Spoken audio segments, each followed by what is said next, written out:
Bonjour, je m'appelle Rikako Murata. Merci d'avoir visité l'atelier musical du village, volume 17.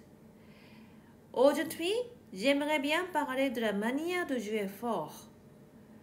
Moi-même, quand j'étais petite, on me disait que j'étais mince et que pour obtenir un grand son, il faudrait manger plus. Il faut grossir. Quelqu'un d'autre que ma main doit être plus grande. J'en ai conclu que je ne pourrais jamais jouer fort. Plus tard, alors que j'avais plus de 20 ans, j'avais toujours l'impression que je ne pouvais pas produire le son que je désirais vraiment, que mon son n'était jamais suffisamment fort, et cela me laissait insatisfaite. Et un jour, j'ai rencontré quelqu'un qui m'a dit « Vous n'êtes pas du type à ne pas pouvoir jouer fort, simplement vous ne savez pas comment faire. » Et il m'a montré un geste en me disant « C'est un peu comme ça qu'on joue fort. » Quand j'ai vu ce geste, j'étais vraiment impressionnée. C'était tellement différent de ce que j'avais imaginé jusque-là. C'était une porte qui s'ouvrait. Ah, c'est comme cela qu'on peut jouer forte. Et depuis, je sens que je me suis rapprochée du son que je désire. Je voudrais vous parler aujourd'hui de cela en espérant que cela pourra aider quelqu'un qui aurait les mêmes problèmes que moi.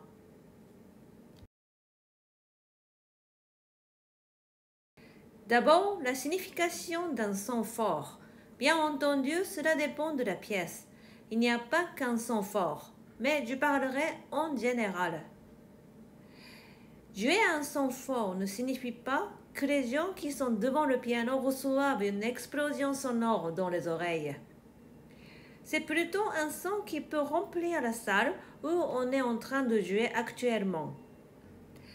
Alors, pour ça, est-ce qu'on a besoin de force? Je veux dire qu'en général, quand on parle de son effort, on a tendance à connecter avec la force physique, celle qui soulève des poids lourds. On veut mettre de la force, mais est-ce vraiment de cela qu'on parle? J'aimerais que vous gardiez l'idée dans la tête que lorsqu'on cherche parce que quelque chose ne va pas, il ne faut pas chercher simplement sur vous-même, mais aussi par rapport à l'instrument. Si on veut jouer fort, la tendance est de commencer par se poser des questions. Comment je vais utiliser mes bras? Avec quel geste? Avec quelle force? Mais tous vos mouvements ne sont utiles que pour faire sonner l'instrument. Il est donc essentiel de se poser d'abord la question « Que faut-il faire à l'instrument pour qu'il produise le son dont je rêve ?» En vous posant les questions dans cet ordre, vous trouvez certainement des solutions intéressantes. C'est un peu comme lorsqu'on commence une pièce, au lieu de penser tout de suite « Qu'est-ce que je voudrais ?» Il faut d'abord penser « Que voulait le compositeur ?»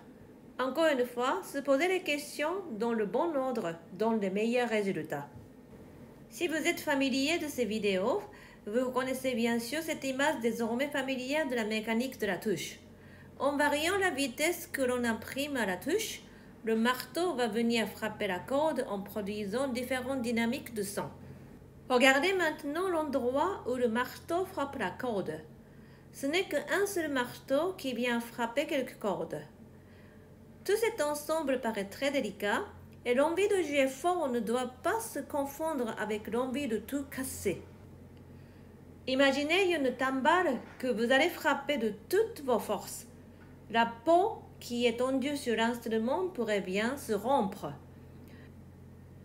Dans des vidéos précédentes, j'ai déjà dit que si la vitesse du marteau est trop grande, on peut arriver à dépasser les capacités de l'instrument, alors le son sera très distordu et on peut même casser des cordes.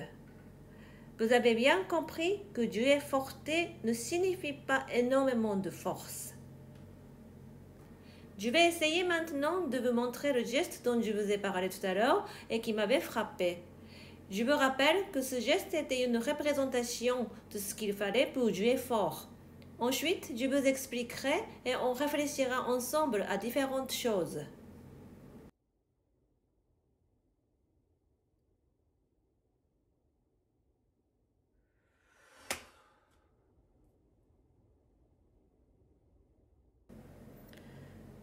Quand j'ai regardé cela, j'étais vraiment étonnée. J'avais toujours eu le sentiment que pour jouer fort, il fallait absolument ajouter de la force appuyée.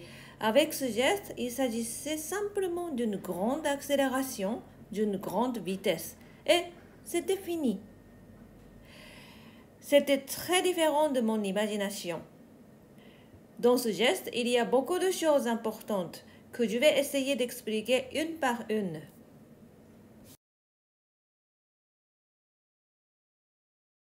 Essayons de comparer entre jouer fort et parler fort. Que faites-vous d'abord quand vous voulez parler fort? Oui, vous allez inspirer. En fait, inspirer, c'est emmagasiner de l'énergie. Alors, qu'est-ce qu'on fait maintenant? Eh bien, on va expirer avec beaucoup de vitesse. Mais il y a encore une chose très importante, c'est le timing pour prononcer.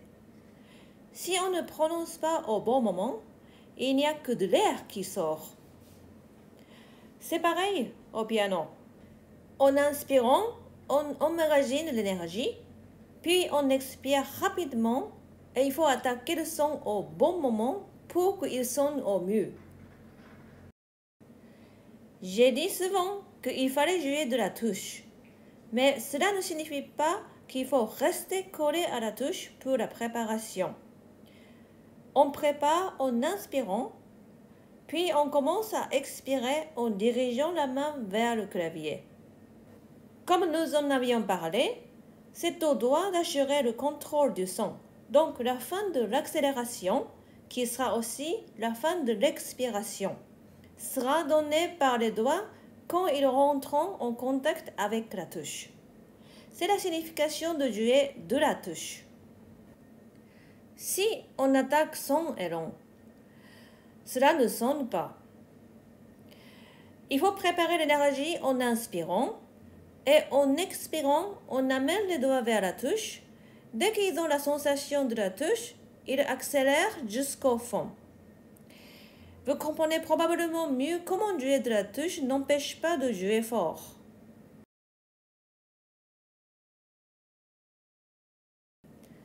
On a bien compris l'importance de la respiration lorsqu'on veut obtenir un son fort. Maintenant, nous allons réfléchir sur le centre de gravité. Ce terme a tendance à faire imaginer quelque chose de lourd. En japonais, on écrit ce mot avec le kanji de la lourdeur. Il y a donc souvent une confusion sur ce terme. Dans une autre vidéo, nous avons vu qu'il était très important d'être bien installé, bien assis. Mais cela ne signifie pas être lourd. Dans le geste que je vous ai montré tout à l'heure, l'accélération se produisait devant le ventre. Regardons ce geste encore une fois.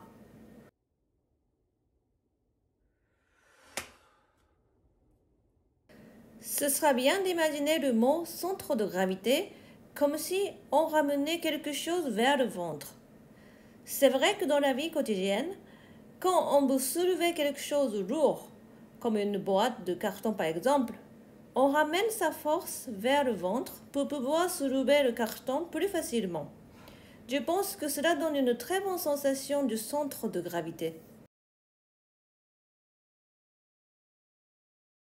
Revenons à notre geste pour montrer une chose encore très importante. C'est que juste après qu'on a frappé les mains devant le ventre, la décontraction est totale et immédiate.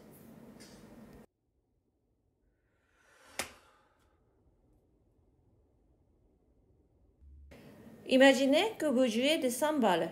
Si vous arrêtez le mouvement juste après l'attaque, alors le son est immédiatement étouffé. De la même manière, il faut au piano décontracter immédiatement après l'attaque. Si on résume, au début, en inspirant, on prépare en emmagasinant de l'énergie, puis on va commencer à expirer. À la fin de l'expiration, on accélère vers les doigts pour façonner le son. Puis, on décontracte complètement et c'est fini. Donc, jouer forte, c'est une seconde d'accélération. Cela ne dépend pas de la force physique énorme ou pas. Cela dépend plutôt de l'accélération que l'on a au dernier moment pour faire jaillir le son. Je pense plus important de développer les muscles que l'on a dans la main, puisque ce sont eux qui font la dernière accélération. Et quand on parle de muscles, il faut penser activité et élasticité. Pour les développer, il y a des exercices très simples. Par exemple, vous prenez une balle de tennis ou une balle de baseball et vous resserrez la main dessus quelques secondes, vous desserrez.